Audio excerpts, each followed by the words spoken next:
Welcome back here with us on Times Now. There's some breaking update now coming, and this is related to the post-poll violence in the state of West Bengal. West Bengal government, in fact, has asked Supreme Court to stay away from this particular issue. West Bengal post-poll violence is a big story right now. A day ahead of hearing, Mamata government has asked Supreme Court to stay away, saying that High Court is already seized of the issue. Baseless allegations is what West Bengal government has said about the issue of post-poll violence, and West Bengal government has also said that situation has improved after the model code of conduct was lifted. So that is the big update we are getting for you at this point in time.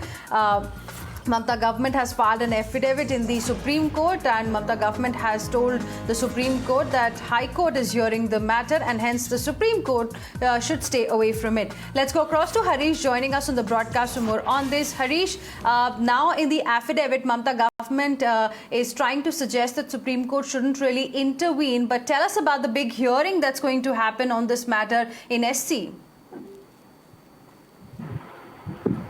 Yes, that's right, Hina. This very crucial affidavit clearing itself has come a day before the Supreme Court is scheduled to hear the matter tomorrow. Remember, there are a batch of petitions which have sought a SIT or CBI probe into the post-poll violence, not only post-poll violence, but also the exodus of around 1 lakh people which it had triggered. So in the affidavit, Mamata government has asked the Supreme Court to refrain from entertaining PIL seeking SIT/CBI probe into the post-poll violence that saw murder of around 20 BJP workers, and said these petitioners should in fact move the Calcutta High Court, which is already seized of the issue, and the Supreme Court should not interfere in the matter.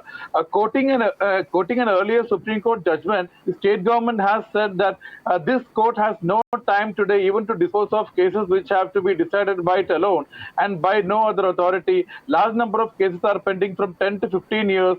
Even if no case is filed in the court the hereafter, with the present strength of judges, it may take more than 15 years.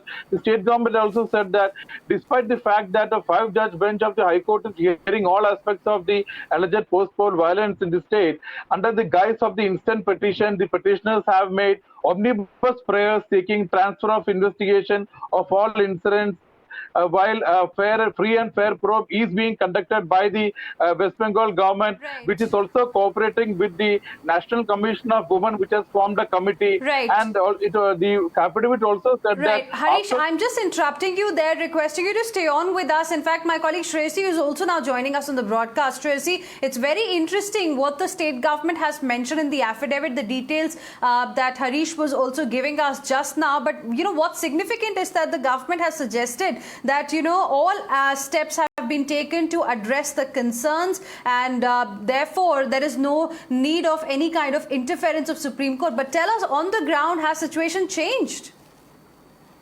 Well, as mentioned by the West Bengal government's affidavit, it says over here, of course, the exodus that had taken place, people are being rehabilitated because the matter is also being heard at the Calcutta High Court by a 5-bench constitutional bench of the High Court here.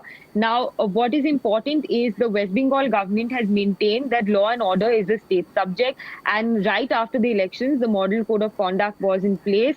And right after that, once it was lifted, Chief Minister Mamata Banerjee, who is also the Home Minister, had taken steps. There was a reshuffle in the IPS here in West Bengal, and the matter of post-poll violence was looked into. The state has also announced ex gratia of ₹2 lakh to the victims. But having said that, the political fight here between the BJP and Trinamool Congress continues on ground. The BJP continues to raise post-poll violence incidents here in the state of West Bengal.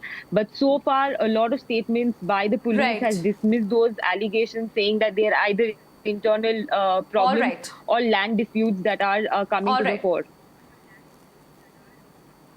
All right. Appreciate both of you for the moment, Shresi as well as Harish, for joining us with all of those details.